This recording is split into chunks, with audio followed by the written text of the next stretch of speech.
एकनाथ शिंदे यांनी मुख्यमंत्री म्हणून शपथ घेतली। त्या शपथविधी कार्यक्रमाला सगळे लोक उपस्थित होते, पण खरा कलाकार गायब होता। पहिल्यांदाच असा दिवस जो आहे तो येणार होता की जिथे सर्वच्या सर्व खासदार जे शिवसेनेमध्ये शिंदे साहेबांच्या नेतृत्वाखाली प्रवेश करणार ते भेटणार होते। 77 विधानसभा तुमच्या कव्हर झालेल्या आहेत लोकांशी बोलण्याच्या आणि संवाद साधण्याच्या। याच्या मागचं नेमकं कारण काय? ऑपरेशन एवढं चांगलं झालं पाहिजे की पेशंटला पण कळता कामा नाही। मराठी पंतप्रधान होणार आहे आणि त्याचे मारेकरी जर कोण आहेत तर ही शिंदे सेना आणि शहा सेना आहे। लोकांना शिव्या देऊन ह्याची लायकी काढ, त्याची लायकी काढ, त्याची लायकी काढ। अरे लोकांनी लायकी काढली 2024च्या निवडणुकीमध्ये ना।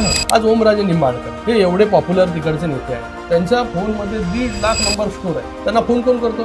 दुराफी फोन करतो, शेतकरी फोन करतो। मला एका मोठ्या प्रशासकीय अधिकाऱ्याने सांगितलं की ठाकरेंच्या गाडीमधला माणूस आता शिंदेंनी पळवलाय, आता घरामधला माणूस पळवणार आहे। मला वाटतं आजचं राजकारण जे आहे हे घरात बसून होणार नाही आणि शिव्याशाप देऊन पण होणार नाही किंवा मिमिक्री करून पण होणार नाही। 30 जून 2022 आणि 30 जून 2026 या 4 वर्षांची ज्यावेळेला या 4 वर्षांची तुलना एका दिवसाबरोबर करतो त्यावेळेला त्यामध्ये एक महत्त्वाचा घटक आपल्याला लक्षात येतो, तो म्हणजे डॉक्टर श्रीकांत एकनाथ शिंदे। ज्या दिवशी एकनाथ शिंदे यांनी शिवसेनेचे 4थे मुख्यमंत्री म्हणून शपथ घेतली त्या दिवशी श्रीकांत शिंदे हे काही त्या शपथविधीला उपस्थित नव्हते। पण आज मात्र 4 वर्षांनी पुन्हा एक ज्या ऑपरेशन करण्यात आलं त्यावेळेला डॉक्टर श्रीकांत शिंदे यांची उपस्थिती आवर्जून होती।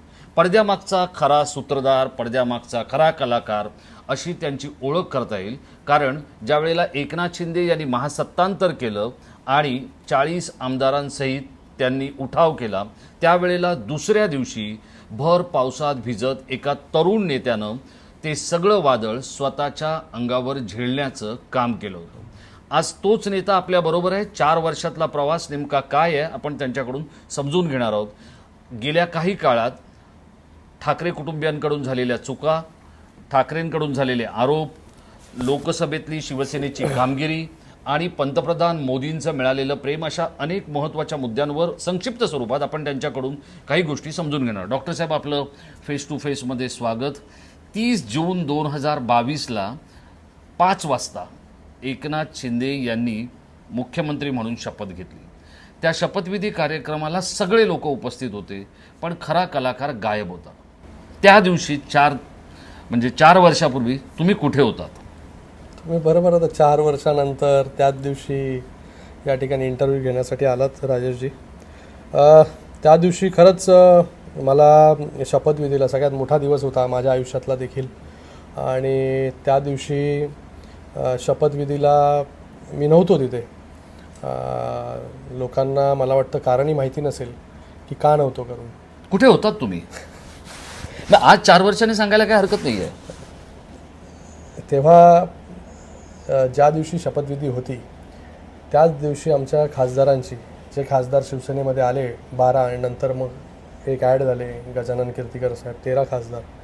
हे 12 खासदार तोपर्यंत जे आहे शिवसेनेमध्ये प्रवेश घेतला नव्हता। आणि माझे संबंध जे आहे सगळ्या खासदारांबरोबर जसे आत्ताच्या खासदारांबरोबर आहेत तसे तेव्हाही होते सगळ्यांबरोबर संबंध। आणि त्या संबंधामधून जे आहे हे सगळे खासदार शिवसेनेमध्ये कसे येतील याच्यासाठी जे आहे शिंदेसाहेबांच्या मार्गदर्शनाखाली मी काम करत होतो। आणि काही खासदारांना जे आहे 4 खासदार, कधी 5 खासदार, कधी 2 खासदार असे वेगवेगळ्या दिवशी आम्ही भेटत होतो। पण ज्या दिवशी शिंदेसाहेबांची शपथविधी होती त्याच दिवशी 12 खासदार एकत्र भेटायचं दिल्लीमध्ये हा दिवस जो आहे तो ठरला होता। आणि पहिल्यांदाच आम्ही सगळे 12 खासदार जे आहे हे त्या दिल्लीमध्ये एकाच दिवशी भेटणार होतो परत। कारण की पहिल्यांदाच असा दिवस जो आहे तो येणार होता की जिथे सर्वच्या सर्व खासदार जे शिवसेनेमध्ये शिंदेसाहेबांच्या नेतृत्वाखाली प्रवेश करणार ते भेटणार होते। तर ती मीटिंग जी आहे ही मला कॅन्सल करायची नव्हती। तर मी त्यांना सांगितलं की शिंदेसाहेबांचा जरी शपथविधी असला तरी पक्षवाढीसाठी तुम्ही सगळे लोक पक्षाला अपेक्षित आहेत, गरजेचे आहात। म्हणून ही मीटिंग कुठल्याही परिस्थितीमध्ये कॅन्सल झाली नाही पाहिजे. मग मी जे आहे शपथविधीला न जाता दिल्लीला जाणं पसंत केलं आणि या 12 खासदारांना त्या ठिकाणी जाऊन हे किती वेदनादायक होतं की वडिलांना राज्याचा मुख्यमंत्री होताना पाहणं हे न करता पक्षवाढीसाठी जे लोक येत आहेत किंवा जे खासदार येत आहेत त्यांना जमवून ठेवणं, त्यांच्याबरोबर चर्चा करणं, त्यांना विश्वास देणं, ह्यातलं जे काळजावर दगड ठेवणं होतं ते काय होतं? नक्कीच त्रासदायक होतं. एकीकडे जे आहे शिंदेसाहेब मुख्यमंत्रीपदाची शपथ घेत होते, पूर्ण परिवार होता, शिवसेनेचा परिवार होता, सगळे लोक होते त्या ठिकाणी आणि मला त्या ठिकाणी जाता नाही आलं. एक मोठी रिस्पॉन्सिबिलिटी त्या ठिकाणी होती आणि मला वाटतं पक्ष संघटनेसाठी त्या दिवसापासून आणि त्याच्या अगोदरपासून काम करत होतो, पण त्या दिवसापासून शिवसेना कशाप्रकारे वाढेल याच्यासाठी एक खुणगाठ बांधली होती आणि त्या दृष्टिकोनातून आम्ही काम करत होतो. तर मला वाटलं की योग्य जे आहे हे त्या 12 खासदारांना भेटणं, त्यांना विश्वास देणं आहे की आजचा इतका मोठा दिवस असूनसुद्धा पक्षाला आपली आवश्यकता आहे, म्हणून मी इकडे तुमच्या सगळ्यांच्या बरोबर आहे. कुठलीही बैठक जी आहे ती कॅन्सल केली नाही. त्यांना देखील सिरियसनेस आला तेव्हा की बाबा स्वतःच्या वडिलांची शपथविधी सोडून जे आहे आज ज्या दिवशी ठरलेला आहे कमिटमेंट, साहेब ज्या गोष्टीचा सारखा उल्लेख करतात की कमिटमेंटचा, ही कमिटमेंट जी आहे ही शिंदे परिवार जो आहे हा पूर्णपणे पाळतो आणि त्या दिवशी देखील ती कमिटमेंट पाळण्यात आली आणि त्या दिवशी आमचं सगळ्यांचं ठरलं की पुढचं येणारं कारकीर्द या 12 खासदारांचे 13 खासदारांचं जे आहे हे पूर्णपणे शिंदेसाहेबांच्या नेतृत्वाखाली असेल. अनेक लोक असे म्हणजे असं म्हणतात गमतीमध्ये की शरद पवारांच्या बाकावर किती लोक बसायचे, कारण प्रत्येक जण सांगतो की मी पवारांच्या बाकावर बसायचो. तसं एकनाथ शिंदेंच्या यशाचं स्क्रिप्टिंग किंवा त्यांच्या ऑपरेशनचं स्क्रिप्टिंग कोण करतं? कारण काय, आता 4 वर्ष झाली, आज सुद्धा 30 जून आहे, आपण ज्या वेळेला इंटरव्ह्यू करतोय त्यावेळेला सचिन अहिर की जे ठाकरे कुटुंबियाचे सगळ्यात जवळचे नेते होते ते आज एकनाथ शिंदेंच्या नेतृत्वाखाली कामाला लागलेत, उद्या ते महत्त्वाचं पद ग्रहण करतील. तर हे जे स्क्रिप्टिंग आहे हे डॉक्टर श्रीकांत शिंदे करतात की एकनाथ संभाजी शिंदे करतात? नाही, साहेबच सगळ्या गोष्टी ज्या आहेत एकच या ठिकाणी माणूस जो आहे पक्षामध्ये एकच सर्जन आहे, आम्ही सगळे असिस्टंट सर्जन आहोत. एक सर्जन आहे जो पूर्णपणे शस्त्रक्रिया जो आहे तो त्या ठिकाणी करतो आणि ती देखील यशस्वी करतो.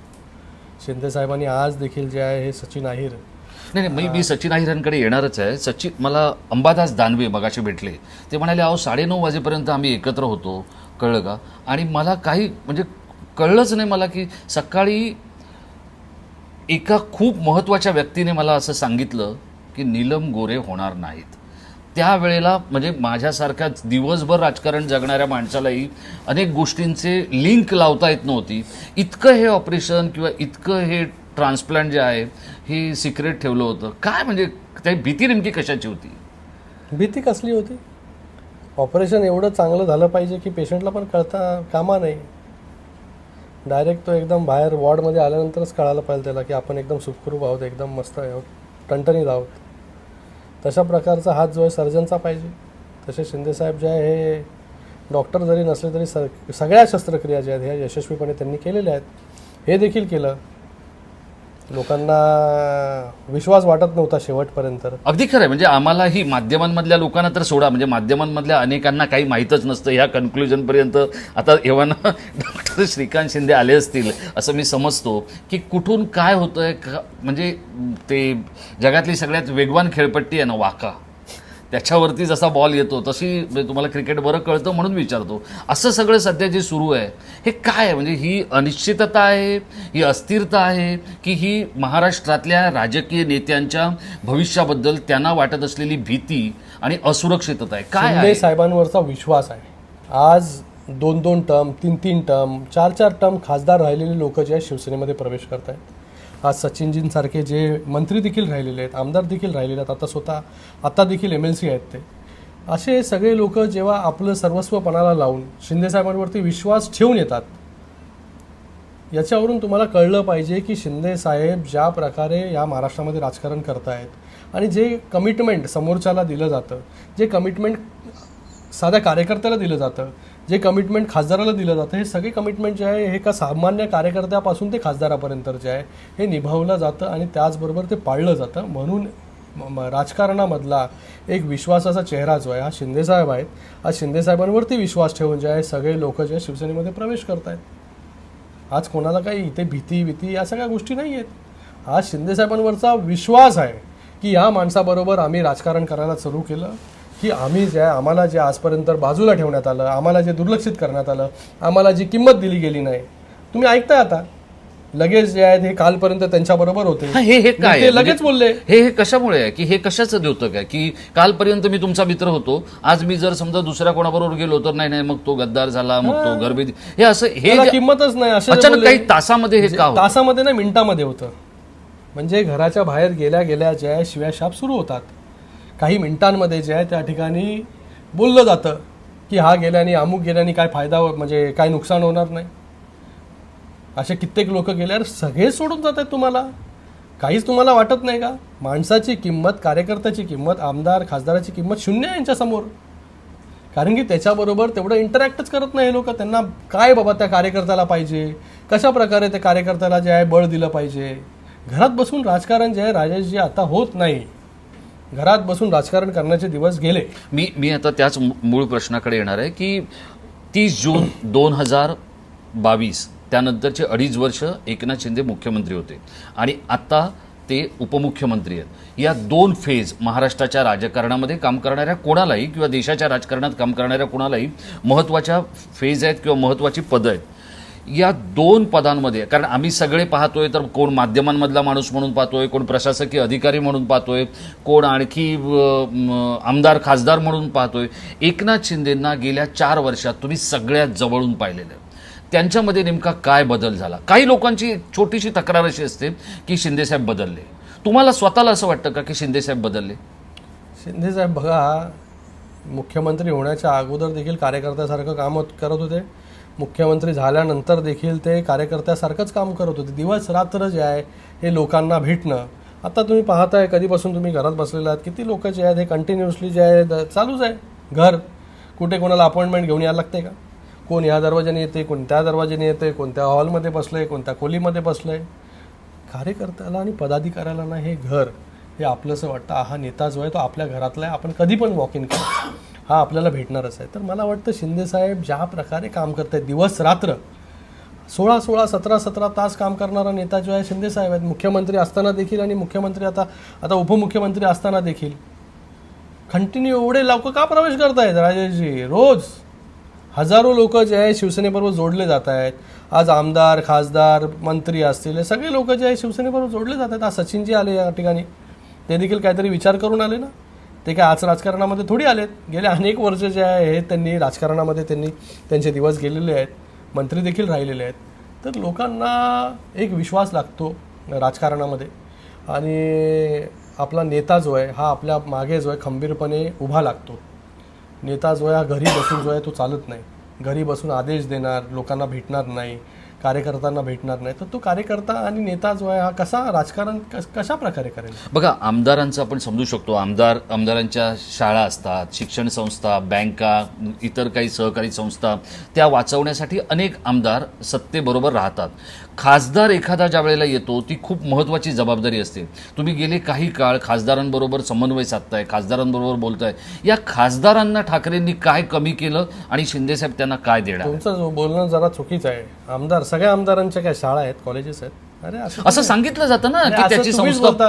अहो, आम्हाला सांगितलंच गेलं. आता संजय देशमुखांचं उदाहरण अनेक वर्ष हे आमदार असतील हे त्यांच्या क्षेत्रामध्ये काम करतायत. आज राजकारणामध्ये येण्याच्या अगोदर देखील त्या क्षेत्रामध्ये होते लोक.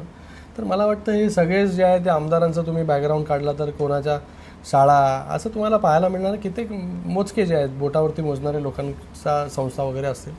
पण मला वाटतं आमदार असतील किंवा खासदार असतील, हे खासदार पण जे 2022मध्ये शिंदेसाहेबांबरोबर आले नव्हते, बंडू जाधव साहेब असतील किंवा ओमराजे निंबाळकर असतील, हे आता जे आहे शिंदेसाहेबांवरती विश्वास दाखवून आले की त्यांनी पण ऑब्झर्व केलं ना, त्यांनी पण एक्सपिरियन्स केलं की आपण जे आहे त्यांच्याबरोबर राहिल्यानंतर आजपर्यंत आपल्या आयुष्यामध्ये आपल्या मतदारसंघामध्ये काय फरक पडला, कशा प्रकारे जे आहे हे ताकद जे आहे ते त्या ठिकाणी देण्यात आली. आज ओमराजे निंबाळकर हे एवढे पॉप्युलर तिकडचे नेते आहेत. आज पूर्ण लोकांना आज माझ्याबरोबर जे कंटिन्युअसली ते 2-3 दिवस होते, तुम्हाला माहिती आहे. त्यांना मी ऑब्झर्व करत होतो, कंटिन्युअसली त्यांचा फोन वाजायचा. कोण फोन करायचा? सामान्य कार्यकर्ता लोक. त्यांच्या फोनमध्ये 1.5 लाख नंबर स्टोर आहेत, मला त्यांनी दाखवले. त्यांना फोन कोण करतो? गुराखी फोन करतो, शेतकरी फोन करतो, तिथे लाईट नाही आहे त्या गावामधला तिकडचा एक व्यक्ती फोन करतो. असे सगळे फोन जे आहेत ते कंटिन्युअसली ओमराजे निंबाळकरांना येत होते त्या ठिकाणी. आणि अशा परिस्थितीमध्ये जिल्हा परिषद, पंचायत समिती, नगर परिषद जे आहे त्या ठिकाणी मतदारसंघामध्ये त्यांच्या निवडून येत नाही, एवढं सगळं काम करून सुद्धा. मग इथे प्रश्न येतो की पक्ष आणि नेता या खासदारांच्या मागे कशा प्रकारे उभे राहिले, का तुम्ही तिथे प्रचाराला नाही गेले, का त्यांच्या मतदारसंघामध्ये त्यांना ताकद नाही दिली, हा कधी विचार करणार आहे की नाही विचार करणार आहे की त्या खासदारांनी झटत राहायचं, काम करत राहायचं आणि बाबा त्याचं पूर्णपणे वाटोळं होईपर्यंत त्या ठिकाणी राहायचं, असं आहे का? आज या सगळ्यांनी विचार करून आले, बाबा आमच्या प्रचाराला कधी कोणी येत नाही, नेता आम्हाला जो आहे टाईम देत नाही, ताकद देत नाही, दुसरा कुठलाच नेता जो आहे प्रचाराला त्या ठिकाणी येत नाही. हे नगर परिषदा ज्या कार्यकर्त्याच्या निवडणूक आहेत ना, ह्या ज्या खासदाराला निवडून दिलं कार्यकर्त्यांनी निवडून दिलं. आज कार्यकर्त्याची जर अपेक्षा असेल की बाबा खासदारांनी जे आहे आणि त्याचबरोबर नेत्यांनी माझ्या निवडणुकीला उभं राहावं, आणि अशा या निवडणुकीमध्ये जर उभं राहत नसतील तर उपयोग काय राजेशजी? ज्या वेळेला ह्या सगळ्या गोष्टी घडतायत त्यावेळेला बघा, जेव्हा ठाकरे मुख्यमंत्री झाले त्यावेळेला आदित्य ठाकरेंनी पक्ष बांधणी करावं असं अनेक तुम्हा लोकांना सगळ्यांना वाटत होतं की कोणीतरी पक्षाची संघटनेची काळजी घेतली पाहिजे. तर ते स्वतः पण मंत्री झाले, त्यांचे वडील मुख्यमंत्री झाले, त्यांचा मावस भाऊ पण त्या सत्तेच्या प्रवाहामध्ये होता. तर आत्ता तुम्ही त्यांनी जी ठाकरे कुटुंबाने केलेल्या चुकीपासून तुम्ही काहीतरी धडा घेताना दिसताय, कारण तुम्ही चांद्यापासून बांद्यापर्यंत फिरताय. आतापर्यंत माझ्या माहितीप्रमाणे एक 77 विधानसभा तुमच्या कव्हर झालेल्या आहेत लोकांशी बोलण्याच्या आणि संवाद साधण्याच्या. याच्या मागचं नेमकं कारण काय? फक्त पक्ष संघटना बांधणं की एकनाथ शिंदेची ताकद वाढवणं? राजेशजी, मला वाटतं तुम्ही मंत्री व्हा, काही व्हा, तुम्हाला ताकद त्या ठिकाणी पूर्ण होती ना, पूर्ण ऑथॉरिटी होती तुम्हाला. डिसिजन जे आहे तुम्ही 5 मिनिटामध्ये करू शकत होता, जेणेकरून लाखो लोकांच्या आयुष्यामध्ये बदल घडू शकतो. शिंदेसाहेब जेव्हा मुख्यमंत्री झाले, जेवढा टेन्युअर होता, समाजातील एकही घटक राहिला नाही की त्याच्यापर्यंत योजना पोचल्या नाही. प्रत्येक घटकासाठी जे आहे ते योजना निर्माण करण्याचं काम, पॉलिसी अमेंडमेंट करण्याचं काम, मॅक्झिमम पॉलिसी अमेंडमेंट जे आहे शिंदेसाहेबांच्या कार्यकाळामध्ये झाले. हे का नाही करू शकले? कारण त्यांची इच्छाशक्तीच नव्हती.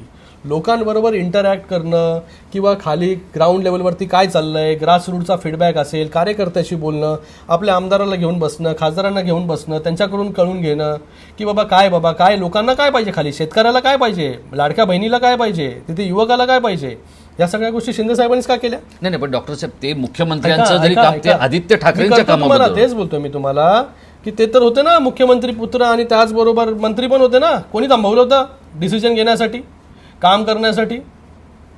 शिंदेसाहेबांनी ते काम केलं. ते काम करत असताना आम्ही पक्ष संघटना वाढवत होतो, आम्ही फिरत होतो. मी विधानसभेच्या अगोदर, विधानसभेची निवडणूक झाली 2024ची, त्याच्या अगोदर 62 विधानसभा स्वतः फिरलो होतो.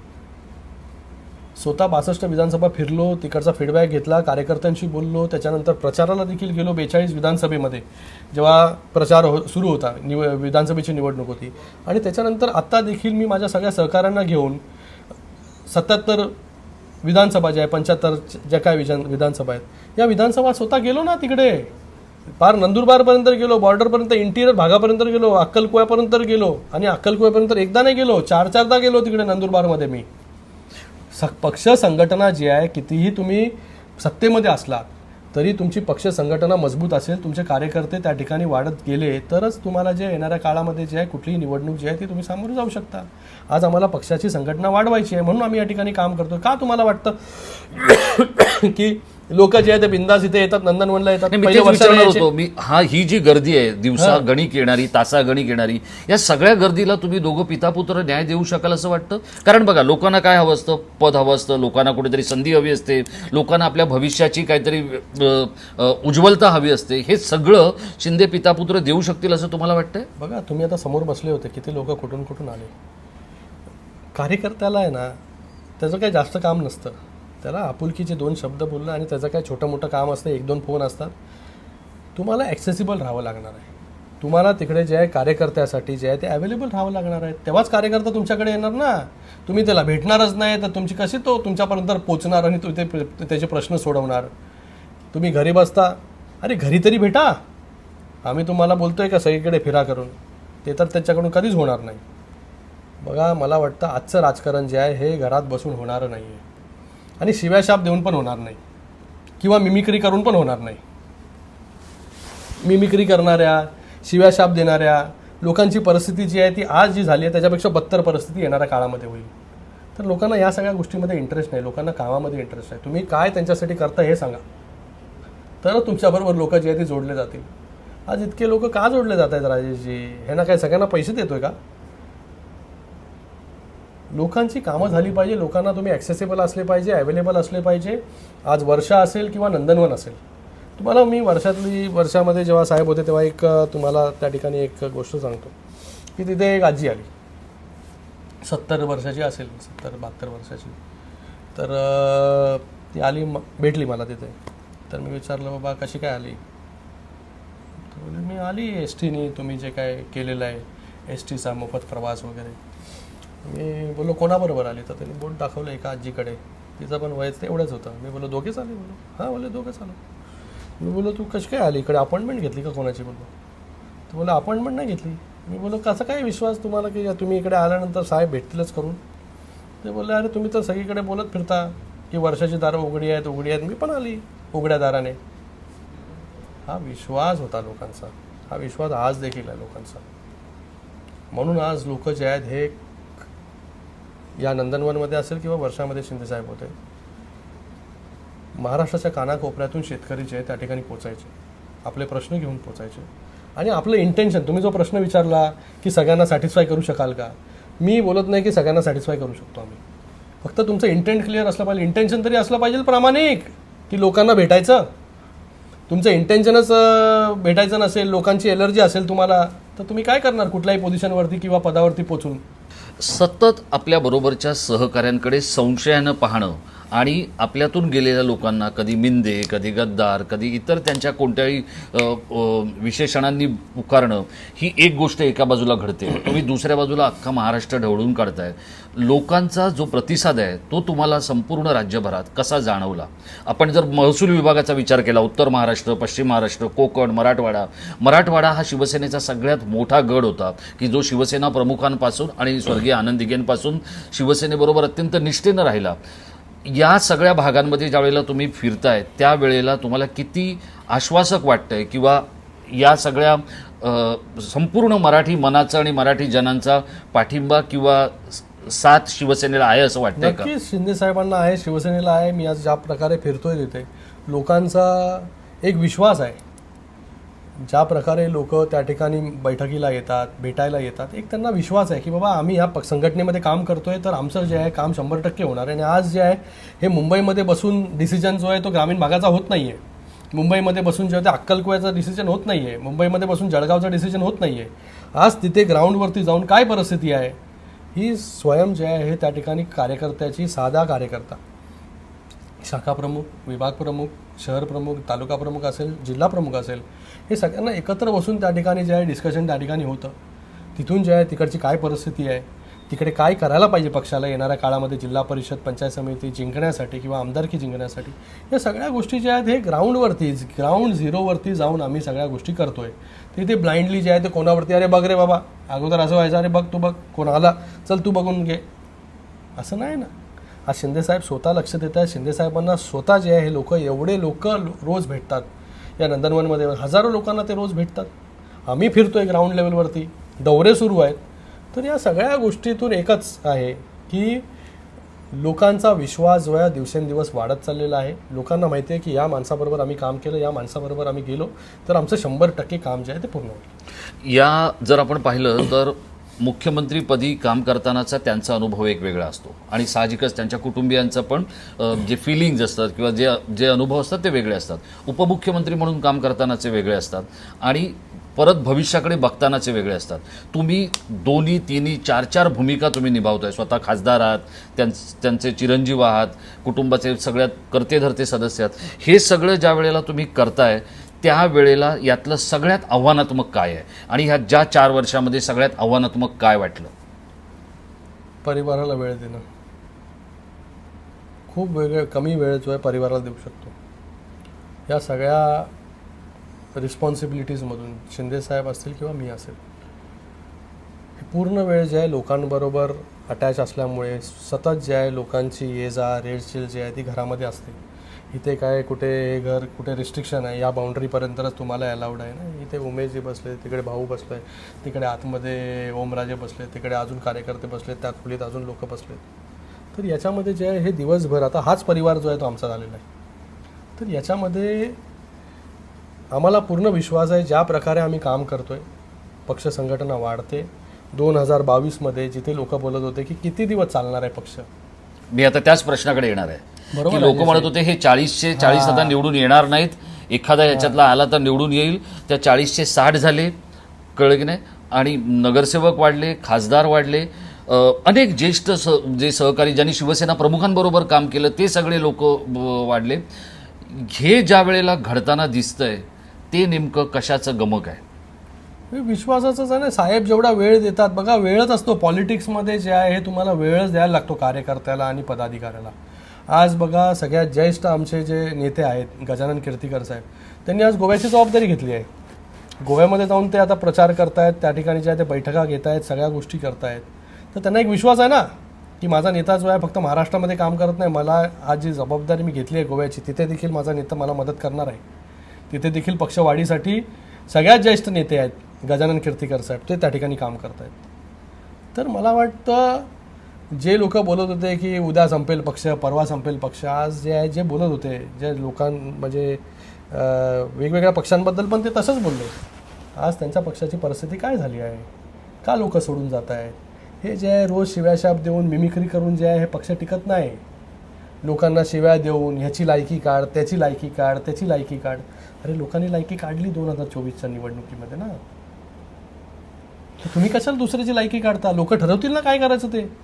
ठाकरेंकडून एक नॅरेटिव्ह पसरवला जातोय किंवा तो आता जे खासदार तुमच्या म्हणजे शिंदेंच्या नेतृत्वाखाली आले त्या खासदारांच्या लोकसभा मतदारसंघामध्ये जाऊन सभा घेतल्या जात आहेत आणि हे सांगितलं जात आहे की हे गेले, हे स्वार्थी होते, हे मिंदेंकडे गेले, आता आपल्याला पुन्हा तिथे दुसरा माणूस निवडून आणायचा आहे. पण त्याच वेळेला नॅरेटिव्ह काय सेट केलं जात आहे की मराठी पंतप्रधान होणार आहे आणि त्याचे मारेकरी जर कोण आहेत तर ही शिंदेसेना आणि शहासेना आहे. ह्या नॅरेटिव्हकडे तुम्ही एक खासदार म्हणून कसं पाहताय? मी शिंदेंचा मुलगा म्हणून म्हणत त्यांना नरेटिव्ह पसरवायचं आहे ते मला माहिती नाही. पण आता जे गेले प्रचार करण्यासाठी त्या विधानसभेमध्ये काय परिस्थिती होती. हॉलमध्ये लग्न जिथे होतात मंगल कार्यालय, त्या मंगल कार्यालयामध्ये घ्यायला लागली ना प्रचार सभा. शिव्या देण्यासाठी मंगल कार्यालय घ्यायला लागलं, कारण की त्यांच्याबरोबर जो हजारो लोक जमा करायचा कार्यकर्ता तो शिंदे साहेबांबरोबर ते आला. आज ती परिस्थिती झाली, कुठे 500 लोक, कुठे 700 लोक, जास्तीत जास्त 1000 लोक. अशी परिस्थिती झाली तर इंट्रोस्पेक्शन करायला पाहिजे. आणि जे प्रेम उफाळून येतं आहे काही लोकांसाठी, काही लोकांना, मला वाटतं त्याच्यासाठी ज्यांच्या पाठीमध्ये 2019ला खंजीर गोपसला या महाराष्ट्र राज्याचे मुख्यमंत्री देवेंद्र फडणवीस साहेब, आज त्यांच्यासाठी जे काय प्रेम त्यांना जे आहे हे वेगळी प्रेम, पुतना मावशीचा प्रेम जे आपण बोलू शकतो, कसं काय असू शकतं असं की ज्या माणसाने ज्या सगळ्या गोष्टी म्हणजे जे सत्तेमध्ये असताना या सगळ्यांच्या विरोधामध्ये कॉन्स्पिरसी करायचं काम केलं, यांना जेलमध्ये टाकायची तयारी केली या सगळ्या लोकांना, आज त्यांच्यासाठी तुम्हाला प्रेम येतं. ते मुख्यमंत्री महोदय आहेत, गेले अनेक वर्ष जे आहे महाराष्ट्राचा कारभार ते सांभाळत आहेत, ते खूप हुशार आहेत. हे सगळ्या गोष्टी ज्या आहेत यांच्या ज्या आहेत त्या गोष्टी ते ओळखून आहेत. तर त्याच्यामध्ये यांनी काही आता प्रयत्न केले, काही करायचा प्रयत्न केला तर त्याच्यातून जे आहे हे काही होऊ शकत नाही. आणि शिंदेसाहेब आणि देवेंद्र फडणवीस साहेब यांच्यामधलं जे नातं आहे हे दोघं नेत्यांमधलं एक केमिस्ट्री आहे, एक चांगलं जे आहे हे दोघांमध्ये अंडरस्टँडिंग आहे. म्हणून आज या अंडरस्टँडिंगमध्ये महाराष्ट्राचं काम जे आहे हे मोठ्या गतीने त्या ठिकाणी सुरू आहे. तुम्ही एक डॉक्टर आहात, ॲनालिसिस करणं किंवा एखाद्या गोष्टीचे R&D करणं हा तुमचा उपजत स्वभाव आहे. एकनाथ शिंदे मुख्यमंत्री असतानाची गर्दी आणि आता उपमुख्यमंत्री असतानाची गर्दी याच्यामध्ये तर नक्कीच फरक पडलेला आहे. काही स्वार्थी लोक निघून गेलेत, काही लोक सत्तेसाठी आले होते, काही लोक आपले हित साधण्यासाठी आले होते. या सगळ्या गोष्टींचे बारकावे ॲनालिटिकल असलेल्या डॉक्टर श्रीकांत शिंदेंच्या लक्षात येत आहेत. बघा, गर्दीचं आणि शिंदेसाहेबांचं समीकरण हे नेहमीच आहे आणि अगोदर पण गर्दी व्हायची, आत्ताही गर्दी आहे. आता किंबहुना जे जास्त लोक जे आहेत हे जोडले जात आहेत. तुम्ही नेहमी म्हणजे लोक म्हणतात की बाबा जेव्हा सर्वोच्च पदावरती असेल तेव्हाच लोक येतात. अरे आज तर खासदार पण आले, आमदार पण आले, सहयोगी सदस्य देखील आता शिंदे साहेबांबरोबर जोडले जातात. आता नाशिकचे परवा आले गोकुळ गीते. आज जे आहे हे सचिन अहिर जे आहे त्या ठिकाणी उपसभापतीची निवडणूक त्या ठिकाणी लढत आहेत शिवसेनेकडून. तर मला वाटतं पदामुळे जे आहे हे लोक तुमच्याबरोबर अटॅच राहत नाही. काही लोक असतील मोजके, पण तुम्ही व्यक्ती कसा आहात, तुमच्याकडून त्या कार्यकर्त्याला रिस्पॉन्स कसा मिळतो याच्यावरती सगळं काही अवलंबून असतं. मला शेवटचा प्रश्न तुम्हाला विचारायचा आहे. या सगळ्या येणाऱ्या प्रक्रियेमध्ये 3-4 नेते असे आहेत. एक तर ओमराजे निंबाळकर सगळ्यात जास्त, त्यानंतर गोकुळ गीते, त्याच्यानंतर सचिन अहिर. हे असे काही लोक आहेत की हे येऊ नाही शकत, की म्हणजे हे काय कुठे जाणार नाहीत, हे ठाकरेंबरोबर राहतील असं बघता बघता ते आले आणि त्याच्या मागे श्रीकांत शिंदे यांची कवायत होती असं बोललं जातं. काय श्रीकांत शिंदे, बघा एकनाथ शिंदे जर बोलले तर आपण समजू शकतो की हा माणूस आपल्याला सांभाळून घेईल, पण हे श्रीकांत शिंदे त्या रोलमध्ये कधीपासून गेले की येणाऱ्यांना कोणालाही मी विश्वास देतोय, मी त्यांच्याबरोबर आहे, ह्या रोलमध्ये श्रीकांत शिंदे कधीपासून गेले? श्रीकांत शिंदे कार्यकर्ता आहे सगळ्या ज्या नाही, कारण गोष्टी गेल्या काही काळामध्ये तुमचा अटायर पण दाक्षिणात्य नेत्यांसारखा झालेला आहे. शर्ट पण तुम्ही आऊट ठेवता आणि फक्त पॅन्ट आणि असं एकदम जितकं आपण डाऊन टू अर्थ, हे सगळं का केलं जात आहे? दिल्लीतल्या राजकारणाची गरज आहे की महाराष्ट्रातल्या? अरे मी असंच आहे, सिंपल माणूस पहिल्यापासून आहे. कधी कधी तुमच्यासारखं जॅकेट घालतो लग्न विग्न समारंभ असेल तर. बाकी वेळ जे आहे मला वाटतं तुम्ही किती पण तुमचा अटायर बदला किंवा काय बदला, तुमचा स्वभाव जो आहे तो खूप महत्त्वाचा असतो लोकांशी जोडण्यासाठी. आणि मला वाटतं शिंदेसाहेबांनी आम्हाला शिकवलेलं आहे कितीही वरच्या पदावरती गेलं तरी डाऊन टू अर्थ राहायला पाहिजे, तरच लोक तुमच्याबरोबर येतात, तुमच्यावरती विश्वास ठेवतात.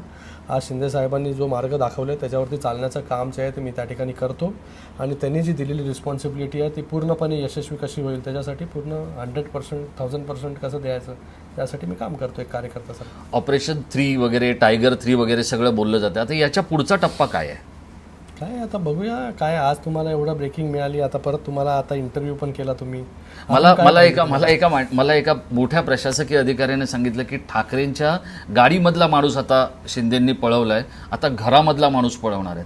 काय म्हणजे तो खूप मोठा IAS अधिकारी आहे आणि त्याने मला असं सांगितलं की गाडीतलं आपल्या जवळचा एवढा व्यक्ती जातो का जातो ह्याचा तरी कधी विचार करणार की नाही करणार? नाही, पण रात्री 9:30 वाजेपर्यंत रात्री सकाळी नाही, रात्री काल अंबादास दानवेंच्या शेजारी बसले होते ते, सकाळी पण बसले होते. मग ते त्यांच्याबरोबरची चर्चा झाली कधी? राजकारणामध्ये काही गोष्टी ज्या ते पोटात ठेवायला लागतात. सगळ्याच गोष्टी ज्या आहे ह्या व्यक्त एक्सप्रेस आपण करू शकत नाही. तर काही गोष्टी ज्या आहेत ह्या गपचूप सायलेंटली सगळ्या गोष्टी करायच्या असतात. त्यातला एक भाग होता. 19 जून 2022ला एकनाथ शिंदे यांचा एका पंचतारांकित हॉटेलात उद्धव ठाकरे यांनी अपमान केला आणि त्या अपमानातून सुडा न पेटलेल्या एकनाथ शिंदेंनी त्यानंतर अवघ्या 11 दिवसात राज्याच्या मुख्यमंत्रीपदाची शपथ घेतली. आज त्याच एकनाथ शिंदे यांचे चिरंजीव श्रीकांत शिंदे सांगतायत की काही गोष्टी डोक्यात ठेवायच्या असतात आणि काही गोष्टी पोटात ठेवायच्या असतात. येणाऱ्या भविष्यात नेमक्या पोटातल्या गोष्टी कधी डोक्यात येणार आहेत आणि डोक्यातल्या गोष्टी कधी वास्तवात येणार आहेत हे बघणं खूपच औत्सुक्याचं ठरणार आहे. सचिन अहिर हे एकनाथ शिंदे यांच्याकडे आले त्याआधी ते आदित्य ठाकरे यांच्या गाडीतील नेक्स्ट टू ड्रायव्हर सीटवर बसणाऱ्या नेत्यांपैकी एक होते. आता पुढचा कोण याच्यावरती महाराष्ट्राच्या राजकारणात चर्चा सुरू झालेली आहे.